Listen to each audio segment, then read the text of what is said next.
Artrite idiopática juvenil. Essa é o tema do nosso Dedo de Prosa dessa semana.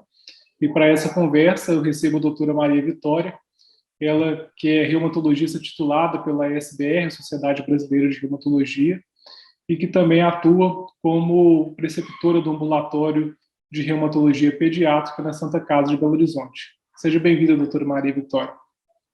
Obrigada, Thales. Espero que você esteja bem. É um prazer recebê-la. E a primeira pergunta que eu faço, doutora Maria Vitória, é o que é a artrite idiopática juvenil? A artrite idiopática juvenil é uma doença crônica que acomete especificamente crianças e adolescentes abaixo dos 16 anos e que se manifesta com dores articulares, forma de artrite crônica. Na realidade, é o quadro de artrite crônica mais frequente na infância. O nome é artrite idiopática juvenil. Existem várias formas de apresentação, mas a principal, o clássico, é a artrite por mais de 6 semanas. Sim, e antigamente existia até um conceito de artrite reumatoide juvenil, né, como se fosse uma forma juvenil da artrite reumatoide, que é uma doença de adulto, mas hoje em dia a gente não usa mais esse termo, né? Qual é a importância de a gente ter mudado esse nome e agora a gente usar só artrite idiopática juvenil? Isso é importante, sim, porque havia essa ideia de que seria a mesma doença do adulto numa apresentação na infância. E esse nome de artrite reumatoide levava muito a essa conotação de que seria doença do adulto. E não é. O comportamento da doença na infância é completamente diferente do comportamento da doença no adulto. Então, o nome acatado hoje no mundo inteiro é artrite idiopática juvenil. Perfeito. E é também diferente daquele famoso reumatismo, né, que as pessoas antigas costumavam falar, que às vezes a gente recebe, inclusive, adultos no consultório que chegam dizendo que tiveram reumatismo na infância e aí tomaram bezetacil, né? Seria outra condição, não é isso? Sim, é outra condição. O termo reumatismo é um termo genérico, e a gente não define uma única doença com esse termo, a gente tem inúmeras formas de diagnóstico diferentes que se encaixam nessa classificação de reumatismo, que é muito mais para o leigo mesmo.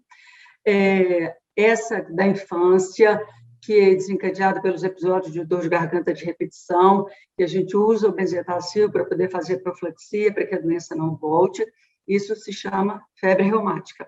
A febre reumática é uma doença diferente da artrite idiopática juvenil. Cursa com formas de acometimento de articulação também, mas é outra doença, é outra forma de tratamento, é outro prognóstico. Perfeito. E aí é importante destacar que não é todo reumatismo que vai receber um tratamento com penicilina benzatina, né, o bezetacil. E muita gente tem esse conceito errado também, né? É correto, hipótese alguma. O bezetacil, a penicilina benzatina, ela é usada como profilaxia, para que aquela criança acometida com diagnóstico de febre reumática consiga evitar novos episódios de amigdalite, que seria um agravante, um fator para agravar a doença que já teria acontecido no passado. Perfeito. E no caso de uma mãe que pode pensar que o filho pode ter uma artrite idiopática juvenil, quais seriam esses sintomas iniciais? O que ela poderia prestar atenção para fazer um diagnóstico precoce? Essa é uma questão importante, Thales, porque às vezes passa desapercebido. É muito comum a gente receber no consultório crianças com a articulação inchadinha, ou o joelho está inchado, ou o pezinho está inchado, ou ela está mancando um pouquinho, mas sem queixa de dor. Então, às vezes, a criança não queixa dor. A mãe observa que o joelho está inchado, que o pezinho está inchado, e relaciona isso a uma queda. Caiu, brincou no pula-pula, ou estava andando de bicicleta e caiu da bicicleta.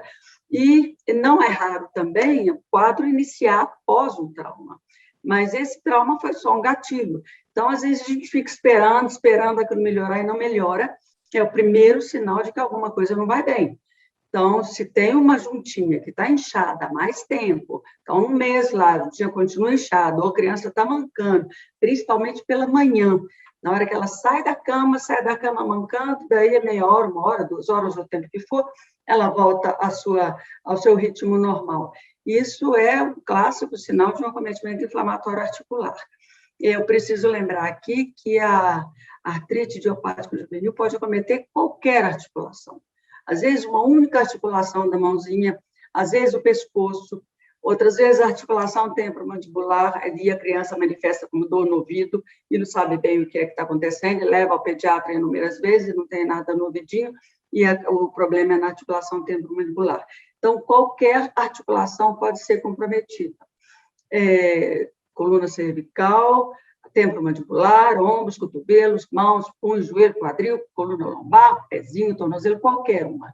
De uma só vez ou de uma forma aditiva. Ao longo do tempo, primeiro aparece numa, depois aparece mais outra, depois mais outra, e ao longo do tempo isso vai se estendendo. Sim, e lembrar também dos sintomas sistêmicos, né? Que existem alguns sintomas como o uveíte, por exemplo, né? Que podem aparecer e ser algum sinal de EJ, né? As manifestações extra-articulares, elas são importantes, sim. E, às vezes, nos dão a pista do diagnóstico diferencial e do tipo de artrite idiopática juvenil. A gente tem formas diferentes de apresentação de doença, e isso nos ajuda na orientação do tratamento. Então, às vezes pode cursar com febre, pode ser febre muito alta ou não, pode ser um episódio de febre no final do dia, mais dos 37,5, 38, 38,5, não passa disso, mas vem sempre mais no final do dia, às vezes com mancha pelo corpo, aumento dos linfonodos. A uveíte é uma manifestação muito importante.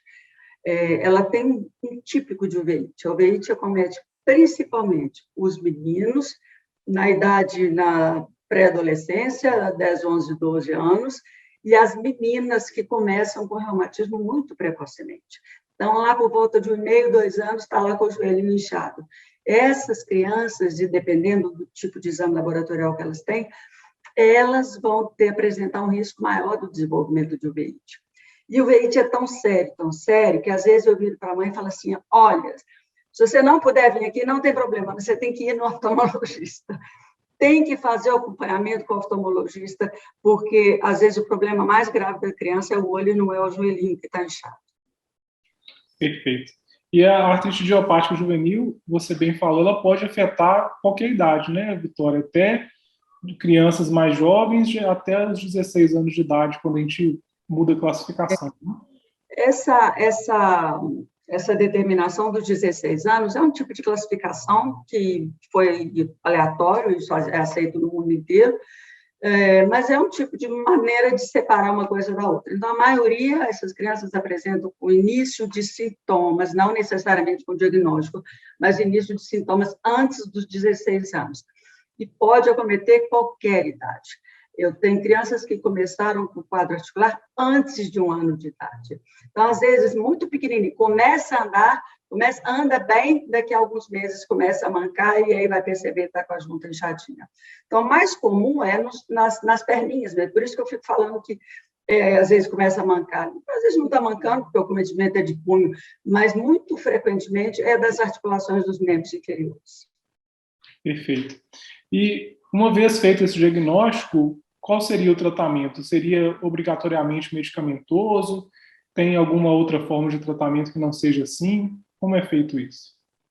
Depende muito da forma de apresentação da doença, do acometimento das manifestações extra-articulares, como, por exemplo, a uveíte, da quantidade, número de articulações acometidas, da época do diagnóstico. Então, se você tem uma única articulação comprometida e o resto do estado geral bastante bom, você pode resolver isso com uma infiltração articular. Às vezes, coloca um pouquinho de corticóide dentro daquela articulação, pronto, resolve o problema, e ela talvez nunca mais volte, ou volte daí a 1 ano, 1 ano e meio. Tem que esperar o tempo para poder observar. No caso de várias articulações comprometidas, essa infiltração fica mais difícil, então a gente usa medicamentos, sim, usamos anti-inflamatórios, eventualmente usamos corticóide. O corticóide tem uma ajuda, ele nos oferece uma ajuda muito grande, e ele deve ser usado por um tempo menor possível, na menor dose possível, mas muitas vezes ele é muito importante. E medicamentos que a gente pode associar com anti-inflamatório, que na realidade é que vai tratar. Então, metotrexate, sulfasalazina, leflunomida, ciclosporina, e além do mais, os biológicos que a gente já tem hoje, para poder fazer o tratamento da artrite juvenil. Perfeito. E é importante falar que a gente não consegue curar a doença, né? É uma doença crônica, autoimune, né? Que tem por objetivo deixar levar à remissão e evitar que tenha dano articular, né? Porque uma vez que o dano articular ele pode acontecer e influenciar, inclusive, o desenvolvimento da criança, né?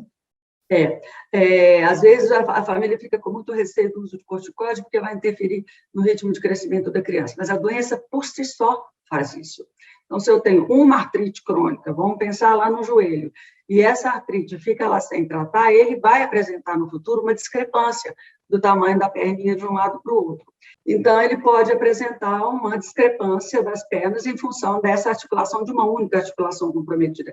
Se é uma doença com cometimento sistêmico muito importante, muita febre, alterações laboratoriais importantes, provas inflamatórias muito alteradas e persistentemente alteradas, vai haver uma repercussão no crescimento e desenvolvimento de uma maneira geral dessa criança, como se fosse o uso do corticoide prolongado. E, às vezes, não é pelo processo inflamatório persistente. Então, essas doenças podem interferir dramaticamente no futuro das crianças, na qualidade de vida, na capacidade de trabalho, no relacionamento social.